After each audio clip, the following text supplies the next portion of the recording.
और क्रोध से भी बचो। ये गुस्सा भी बहुत नुकसान करती है। कितने लोगों ने गुस्सा में अपनी ज़िंदगी का टाइम पास किया है। किसी से नाराज़ हो गए, काम नहीं करते हैं, मन लगाकर मेहनत नहीं करते हैं, छिप कर बैठे रहते हैं, इधर उधर टाइम पास करते हैं। याद रखना, इस दुनिया में जो भी तुम अच्छा करोगे उसका फल तुमको अच्छा मिलेगा। तो मैंने आपको बताया था कि 5 चीज़ों से भाग्य बनता है। अभी बता देता हूँ, खुलासा कर देता हूँ, सीधे बैठ जाओ आप। तो 5 चीज़ें मनुष्य के भाग्य का निर्माण करती है। नंबर 1, आपका स्वभाव। आपका स्वभाव यदि सुंदर है, स्वभाव में सहनशीलता है, नम्रता है, गुण है, तो आपका भाग्य चमकेगा। स्वभाव मिलनसार है तो भाग्य चमकेगा। स्वभाव का डायरेक्ट प्रभाव भाग्य के ऊपर पड़ता है। स्वभाव आपका क्रोधी है, गुस्सैल है, स्वभाव आपका आलसी है, निकम्मा है, मक्कार है, आपका भाग्य बिगड़ेगा। इसलिए अपने स्वभाव को सुंदर बनाओ। मधुर स्वभाव, आकर्षक स्वभाव, प्रसन्न चित्त स्वभाव। भगवान राम का स्वभाव था मुस्कुराने का, खुश रहते थे। और भगवान कृष्ण का स्वभाव था हंसने का, वो हंसमुख थे। और कबीर का स्वभाव था प्रसन्न रहने का। और आजकल आदमी का स्वभाव कैसा है? टेंशन में रहने का। आदमी बैठा हो तो ऐसा लगता कोई भूत प्रेत बैठा है। उसका मुंह गौर से देखो, 20 साल की उम्र के बाद मुंह बिगड़ता ही जा रहा, बिगड़ता ही जा रहा, बिगड़ता ही जा रहा। क्योंकि जितना मन में टेंशन करोगे, तनाव करोगे, चिंता करोगे, क्रोध करोगे, गुस्सा करोगे, दुखी रहोगे, उलझन में रहोगे, परेशान रहोगे, तुम्हारा चेहरा भी बिगड़ता चला जाएगा। बहुत ज़्यादा खाओगे तो भी चेहरा बिगड़ेगा। अधिक खाने से चेहरा बदसूरत होता है। अधिक खाने से बुद्धि कमज़ोर हो जाती है। अधिक खाने से हर समय आलस्य आता है। अधिक खाने से चेहरे पर उदासी रहती है। अधिक खाने से स्मरण शक्ति खत्म हो जाती है। अधिक खाने से जहाँ बैठो वहाँ नींद आती है। अधिक खाने से सुस्ती रहती है। अधिक खाने से 20 बीमारियां फालतू में आती है अधिक खाने से। और 100 में 98 लोग अधिक खाते हैं। जितनी जरूरत नहीं उतना खाते। जो लड़की ससुराल पहुंच गई, 1 साल बाद लौट कर आ जाए तो उसका वजन तौल लो 20 किलो बढ़ जाएगा। मायके में थी, दौड़ती थी, मेहनत करती थी, छलांग लगा देती थी। अब ससुराल में तो मुख्यमंत्री बनकर बैठी है। और कितनी स्त्रियों के पति ऐसे हैं कि उन्होंने नौकरानी लगा दिया है अपने पत्नी को खुश करने के लिए। नौकरानी, घर में नौकरानी। अब पत्नी के पास कोई काम ही नहीं है तो क्या करती है? बस बच्चों को दूध पिला देती है। और नौकरानी लगी है तो सब काम कर रही, झाड़ू, बहरू, पोछा, बर्तन मांजना, धोना, कपड़े धोना, भोजन खा लेती है, बाल ठीक कर लेती है, और फिर दिन में सोती है, फिर रात में सोती है, फिर सुबह रोती है।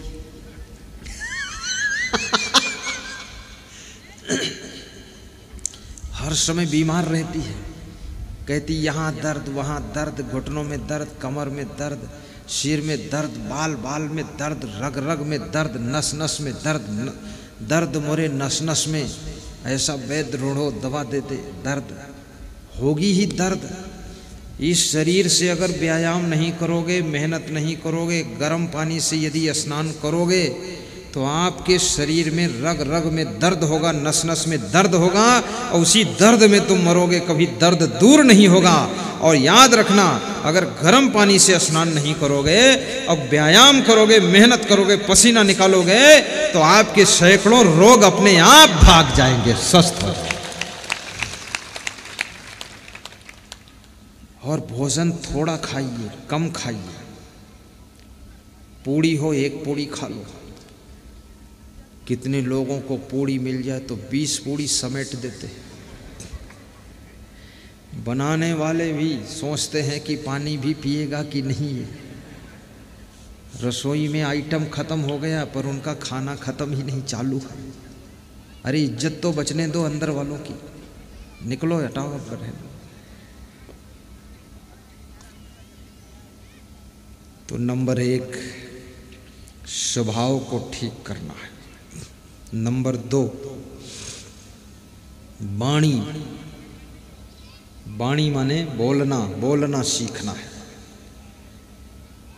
बोलना तो 2.5 साल की उम्र में ही आ जाता है, लेकिन कहाँ पर, कब, कैसे, क्या बोलना है, ये 100 साल की जिंदगी भर नहीं आता है।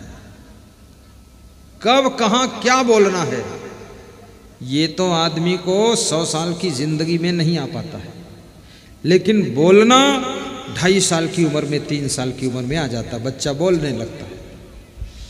केवल बोलना ही सार्थक नहीं है, कहाँ, कब, क्या बोलना है, ये चीज सार्थक है। कितने शब्द बोलना है, बोलने के पहले तौलना है, तौलना है फिर बोलना है। और लोग तौलते ही नहीं, बोलते हैं। जो बोलने जा रहे हो कम से कम उसका परिणाम तो सोचो। और वाणी में फिल्टर लगाओ। जैसे आपने इंजन देखा होगा, इंजन में फिल्टर लगे होते हैं, मालूम है कि नहीं? इंजन, जनरेटर, ट्रैक्टर, सभी गाड़ियों में फिल्टर होता है। तो डीजल टंकी में जाता है और टंकी से फिल्टर में, फिल्टर से प्लंजर में, प्लंजर से नोजल में, नोजल से पिस्टन पर जाता है। मैं इंजीनियर भी रहा हूँ, सब मालूम है। अगर वो फिल्टर निकाल दो तो डीजल फंस जाएगा प्लंजर में, और प्लंजर में नहीं फंसा तो फंस जाएगा नोजल में, फिर इंजन स्टार्ट नहीं हो। तो अपनी वाणी में भी फिल्टर लगाओ। जोश खरोश में जो इच्छा हो जिसको बोलते जाओ, इससे बहुत गड़बड़ होगा। अपने घर मालिक को पिस्टन समझिए, नोजल समझिए। अगर आपने बिना विवेक किए, बिना फिल्टर लगाए, जोश खरोश में घर मालिक को कोई कठोर शब्द बोल दिया, अंड बंड बोल दिया, तो घर मालिक का दिल अगर बैठ गया, मनोबल गिर गया, तो आपके घर के विकास का इंजन बंद रहेगा, फिर विकास नहीं होगा।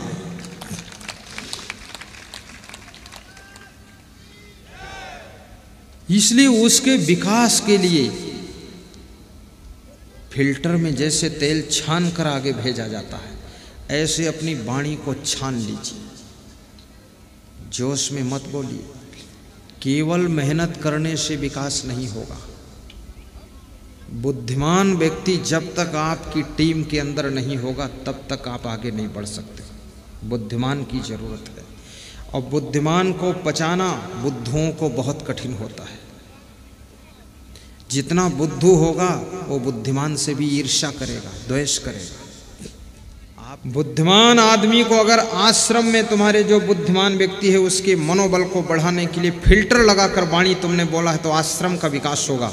घर में जो बुद्धिमान है उसको अगर आपने ऊपर उठाने के लिए, उसके मनोबल को बढ़ाने के लिए अपने फिल्टर लगाकर बात कर रहे हो, उसकी प्रशंसा कर रहे हो, तो वह व्यक्ति आपके घर के विकास के दरवाजे खोल देगा।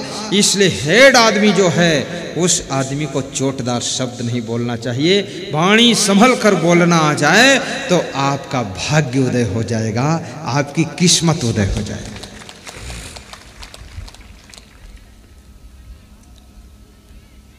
दूसरी चीज है वाणी, और तीसरी चीज क्या है? बोलने की कला सीखो। वाणी, किससे कैसे बोलना है, कब कितना बोलना है, कब चुप रहना है, ये सब चीज़ें बड़ी तौल की है। कब मुस्कराना है, कब शांत रहना है, कब हंसना है, कब बिल्कुल मौन रहना है, कहाँ पर भाषण देना है, कहाँ पर नहीं बोलना है।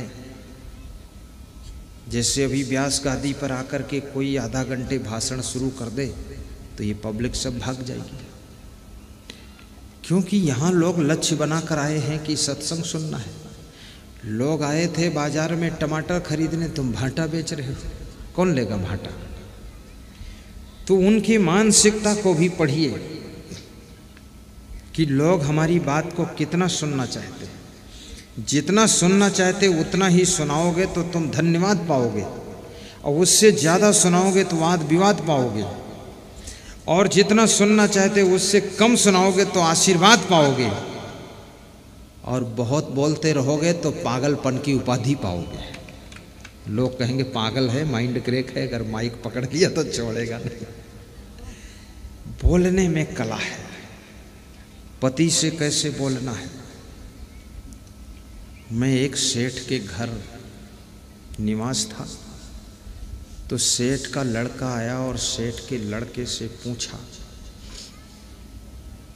सेठ ने, कि ग्वालियर में काम चल रहा था रेलवे का, उसमें 50 लाख का नुकसान कैसे हुआ सेठ जी? तो उनका लड़का हकलाता था, बोले पापा पापा पापा हम तो यहाँ बैठे रहे, वहाँ नुकसान हो गया। बोले सेठ जी स्नान हो गई? बोले अभी नहीं, जाओ स्नान करो सेठ जी और भोजन करो फिर आना। अपने लड़के से ऐसे कह दिया। फिर उनका मैनेजर आया तो मैनेजर से कहा कि ये जो 10-20 लाख का नुकसान हुआ है, इसमें 1% नुकसान तुमको भरना पड़ेगा। क्यों नुकसान किया तुमने? लापरवाही बरता। और उसको डांटा और ऐसे हाथ उठाया थप्पड़ मारने के लिए। तो मैंने कहा सेठ जी, आपका बेटा खुद वहाँ था, तो बेटे को आपने कहा कि स्नान किया कि नहीं किया, जाओ स्नान करो भोजन करो, बस इतना ही कह दिया। और ये मैनेजर को थोड़ा डांटा और थप्पड़ उठाया। बोले गुरुदेव, बेटा है और ये नौकर है, दोनों में अंतर है। नुकसान तो बेटे की गलती से ही ज़्यादा हुआ है, वो खुद था और नुकसान हो गया, लेकिन बेटा नहीं खोया जा सकता है, मैनेजर खोया जा सकता है। इसलिए संभल कर बोलना पड़ेगा, नहीं तो बहुत ज़्यादा नुकसान।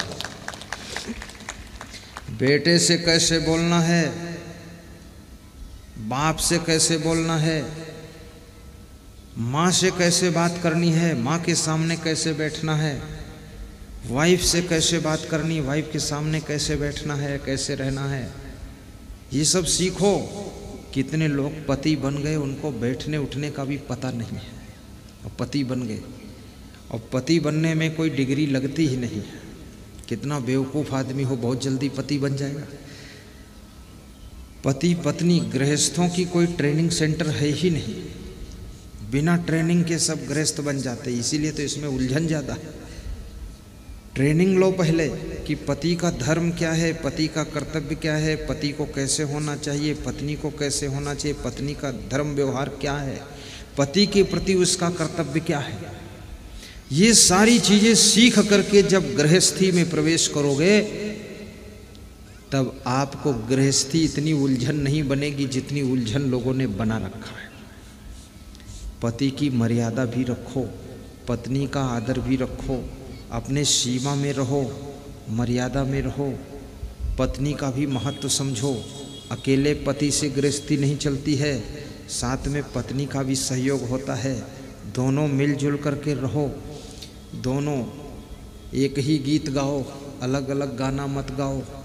पत्नी कहती है साड़ी लाओ, पति कहता गाड़ी लाओ, बेटा कहता लाड़ी लाओ, और सासू बोल रही पानी लाओ। अब क्या लाओ? थोड़ा सलाह कर लो क्या करना है घर में। तो जिन्होंने अपने बोलने का ढंग सुधारा, उनका भाग्य खुलता है। तीसरी चीज भाग्य को बदलने वाली, गौर से समझना, तीसरी चीज है आपका चरित्र।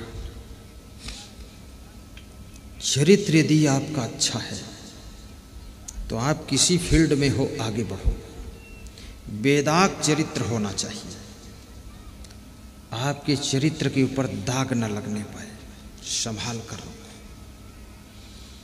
क्योंकि याद रखना, धन खो जाएगा फिर मिल जाएगा, पद खो जाएगा पुनः मिल जाएगा, जमीन खो जाएगी फिर खरीद ली जाएगी, गाड़ी चोरी जाएगी शोरूम से नई आ जाएगी, लेकिन आपका चरित्र खो जाएगा तो वो कहीं दुकान पर फिर नहीं मिलने वाला है। इसलिए चरित्र को संभाल कर रखो। और जो चरित्रवान हैं उनके चित्र का सम्मान कीजिए। आपके घर में चरित्रवान के चित्र लगना चाहिए।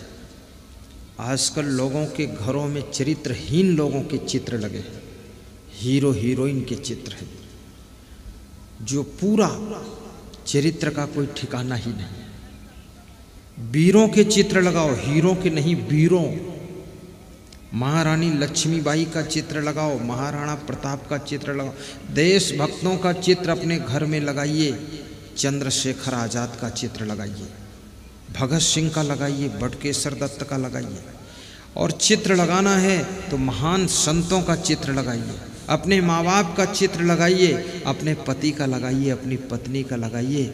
ये दूसरे का चित्र, जिनका चरित्र खो चुका है, उनके चित्र का दर्शन करने से तुम्हारे चरित्र पर बुरा असर पड़ता है। और चरित्रवान के चित्र को देख करके आपका चरित्र भी मजबूत बनता है।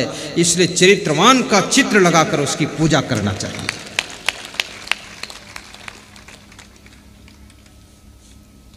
कितने लोग छोटे छोटे फोटो रखते हीरो हीरोइन के जेब में, और जब याद आती तो निकाल कर मस्तक में लगा लेते हैं कि भाग्य तेरे ऊपर ही है। और कहते हेमा मालिनी तार दो या बोर दो, जो भी करो। कोई कहता कैटरीना तो कान ही काट ले, कुछ तो कर। कोई अमिताभ बच्चन के पीछे पड़ा है, कोई राजेश खन्ना और खेत के 2 गन्ना।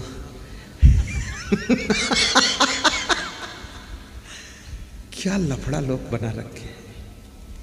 और ये तो हीरो हीरोइन, इनकी एक्टिंग है, ये तो पैसा कमाने का इनका धंधा है। बस इधर हाथ फेंकते उधर हाथ फेंकते, कमर हिलाते टांग हिलाते, और है क्या इसमें?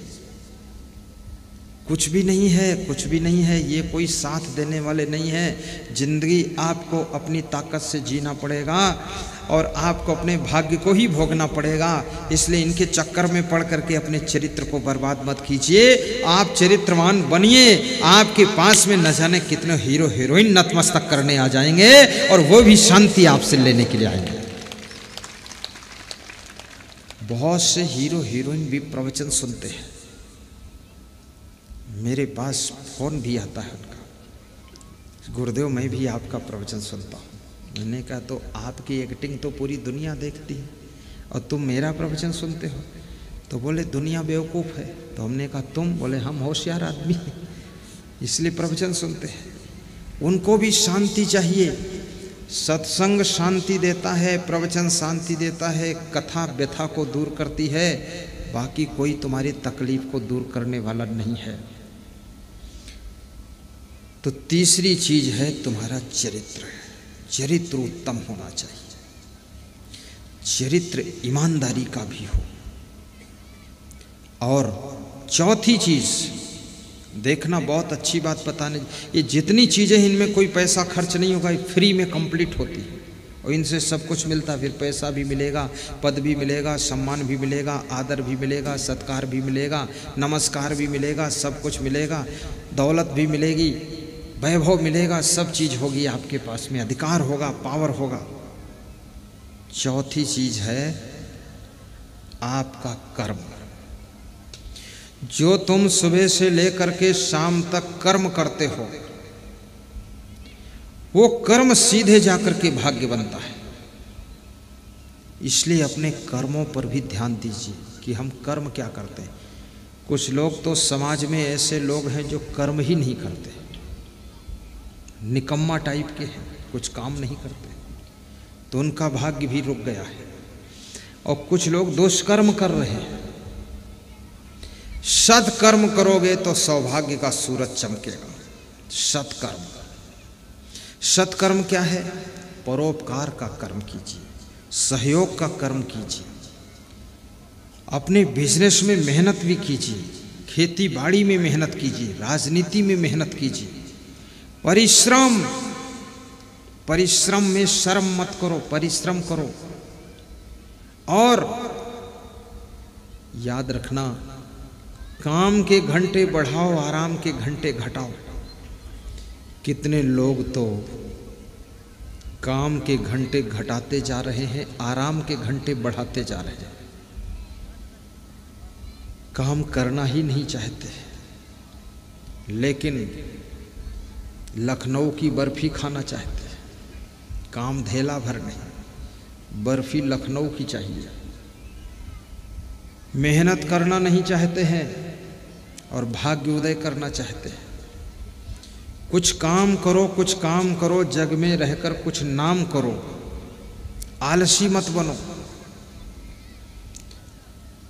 नर हो न निराश करो मन को, कुछ काम करो, कुछ काम करो, कुछ काम करो, कुछ काम करो। नर हो न निराश करो मन को, नर हो न निराश करो मन को। कुछ काम करो, कुछ काम करो, जग में रह कर कुछ नाम करो, जग में रह कर कुछ नाम करो। कर्म कौन कर सकता है जिसके अंदर सम्मान की प्यास नहीं है, अपमान का घाव नहीं है और अभिमान का स्थान नहीं है। वो निरंतर कर्म कर सकता है। जो सम्मान के लिए कर्म करता है, अगर सम्मान नहीं मिला तो कर्म बंद कर देता है। थोड़ा सा अपमान हो गया, किसी ने ध्यान नहीं दिया, कर्म करना छोड़ दिया। न मान चाहिए, न सम्मान चाहिए, न अपमान का दुख है, न अभिमान का स्थान है। कर्म करना मेरा धर्म है। ऐसा जिसका भाव है वो अपने कर्मों को कभी रोकता नहीं है। किसी स्त्री को उसका पति डांट रहा था, कुछ समझा रहा था। सुबह सुबह का समय था तो स्त्री उठकर चली गई और किचन में जाकर के 5 मिनट के बाद चाय बना कर ले आई और अपने पति को दिया। तो पति ने कहा, मैं तेरे को समझा रही थी, तू क्यों चली गई? तो पत्नी बोली कि आपके चाय पीने का वक्त आ गया था, इतने टाइम आप चाय पीते हो, तो मैंने सोचा मैं अपना कर्तव्य पालन कर दूं, उसके बाद आप समझाओ जो समझाना है। तो पति हंसने लगा, बोला, यही गुण तेरा ऐसा है जो मेरे क्रोध की आग को बुझा देता है और प्रेम की गंगा को बहा देता है। कितनी स्त्रियां अगर पति एक बार को समझा दे तो 7 दिन चाय नहीं बनाएगी। फिर वे इतना उलझ जाएंगी कि रसोई नहीं तैयार करेंगी, भोजन भी नहीं पकेगा। और कितनी स्त्रियों को अगर पति कुछ कह दे तो गठरी बांधकर मायके चली जाएंगी। बस छुट्टी हर हर गंगे, जा रही नर्मदा देवी। अरे सहन शक्ति भी रखो, गम खाने की क्षमता भी रखो। तुमको यदि तुम्हारा पति डांट रहा है, यदि पत्नी तुमको समझा रही है, पत्नी डांट रही है, पिताजी डांट रहे, माँ डांट रही, सासू डांट रही है, तुम्हारा गुरु डांट रहा, गुरु भाई डांट रहा, तुम्हारा भाई डांट रहा, समझा रहा है, कोई तुमको समझाता है तो वो तुमको बहुत अच्छा बनाना चाहता है इसलिए समझाता है। और जो तुमको डांटता है वो अपने से भी तुमको महान बनाना चाहता है इसलिए डांटता है। नहीं तो डांटने की फुर्सत किसके पास है? कौन किसको डांटेगा? डांटने वालों को धन्यवाद दीजिए कि आपने हमको ज्यादा ध्यान दिया। और जिन्होंने ज्यादा डांट खाई है वही ज्यादा ऊंचे उठे हैं, और जो डांट किसी की नहीं लगी है बेहद खराब हो गए हैं। जिस लोहे पर लोहार का हथौड़ा लग जाता है वही लोहा कुदाल और फावड़ा बन जाता है, और जिस लोहे पर लोहार का हथौड़ा नहीं लगता वो लोहा लोहा बनकर ही जंग खाता रहता, मूर्छा खाता रहता, पड़ा रहता है। और जिस सोने के ऊपर हथौड़ी लगती है सुनार की, वो सोना गले का हार बन जाता है। और जो सोना सुनार के हाथ में ही नहीं जाना चाहता है वो सोना सोना बनकर के मिट्टी में मिल जाता है। याद रखना भाइयों बहनों, सोना जब आग से गुजर जाता है तो कंचन कहलाता है, और सोना जो आग से नहीं गुजरता केवल सोना कहलाता है। अगर तुमने माँ बाप की डांट फटकार, सास ससुर की डांट फटकार को स्वीकार कर लिया तो तुम कंचन बन जाओगे, महान बन जाओगे। लेकिन माँ बाप को भी इस बात को समझना है कि डांटने की आदत भी मत बना लेना। कितने माँ बापों की तो आदत हो गई, तो कोई डांटने के लिए जब नहीं मिलेगा तो भैंस को डांटेंगे, साइकिल को डांटेंगे, फिर फसल को डांटेंगे, पेड़ पौधों को डांटेंगे, बादलों को गाली देंगे। आदत भी मत बनाना डांटने की।